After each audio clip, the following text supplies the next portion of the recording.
Hello everyone, and my name is Ansh, and today's video is about inflation and the quantity theory of money. So we'll start with a few definitions. Inflation is a general increase in price and hence a fall in the purchasing power of money. And we'll look at what that means in a bit more detail later. And the quantity theory of money is the idea that the value of money changes according to the monetary supply. So coming back to inflation. A general increase in price that isn't focusing only on one product. For example, let's say we can look at stationery, and we're not just saying that's only stationery in general has had an increase in price, and hence that's inflation. For stationery, inflation is looking at prices in general across all of the goods that an average person would consume, or all of the things that an average person would spend their money on. And sometimes they exclude food and energy when they're counting the level of increase in price, and there's a particular method that they use to calculate the general increase in price, but sometimes they exclude food and energy because they're very volatile. Food is much more volatile in the sense that the prices change much more often. They go up, down, up, down, up, down, up, down. We tend to sometimes exclude food and energy. And a fall in the purchasing power of money essentially means that the purchasing power, meaning the power that the money has to purchase. So the same £10,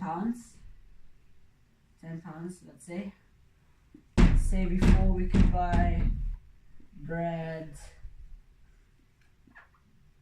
and fruits.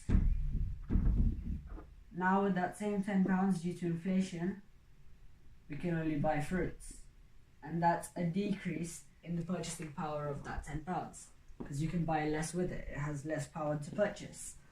And the quantity theory of money is that when more money is entered into the system, into the monetary supply, so the supply of money, the value of that money changes according to that. So when more is entered into the system, the value of the money decreases, and when there's less money in the system, when there's less monetary supply, the value of the money increases. And we'll look at an example of inflation, so just to see what it really means.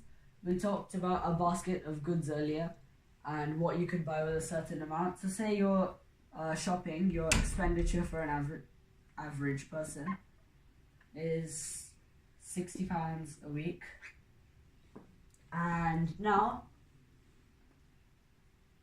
that was last year, so let's say this was 2017 and I'm making this video in 2018, so let's say this year it costs 63. So this person, or this average person, the person who buys the average amount of each good, has experienced £3 over £60, which is 3 over 60, which is 1 over 20, which is a 5% inflation. They've experienced 5% inflation on the goods that they can buy, and that would mean that now the same amount of goods, the same amount of each good and the same goods, cost now £3 more than they did before. So that's just an example of inflation. And this is just a brief overview video. I'll go into more detail on certain aspects of inflation later and in other videos, but the purpose of this video is just to give you a general idea of what inflation is and just understand the concept. We're going to now look at what inflation is. So money, with the assumption that money circulates at a constant speed, and this is to do with the velocity of money, which we'll look at in another video focusing on this. But with money circulating at a constant speed, and if more money is put into the system, then people have more money on them, so they want to buy more things with that money. So demand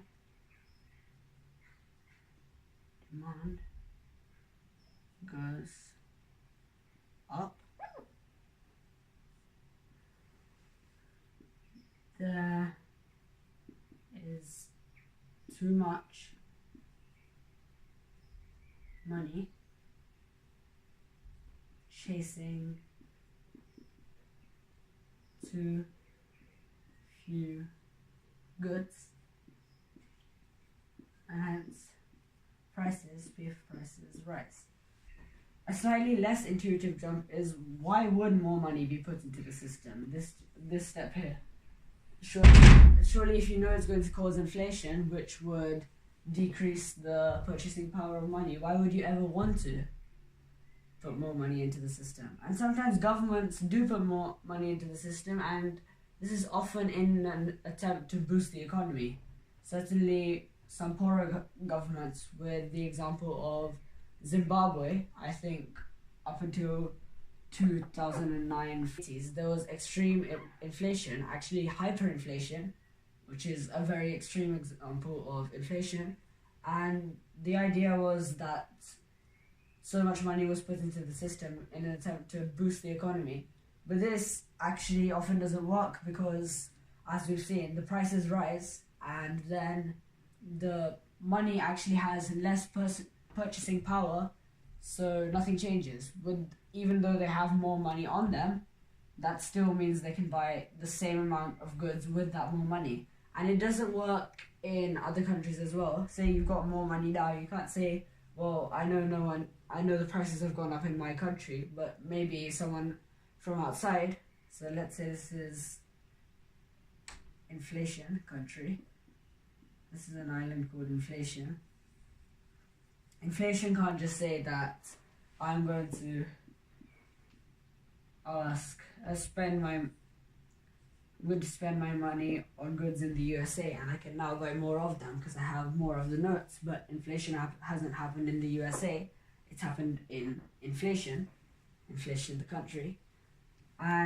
But this will not work, and the reason why this will not work is because since the purchasing power of the money has gone down, the value of the money has decreased in this case.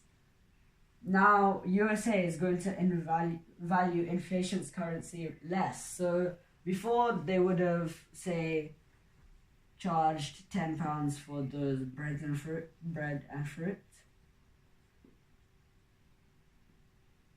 But now for £10, they're not going to give them the same bread and fruit, because their currency has less purchasing power. USA can do less with their currency. So now they may charge £20 for the bread and fruits. Bread and fruits. And many developed countries often aim and set a target for 2 to 3% inflation, for a 2 to 3% inflation rate per year. And we'll look later in other videos why this is a good thing, but often the central governments try to achieve this.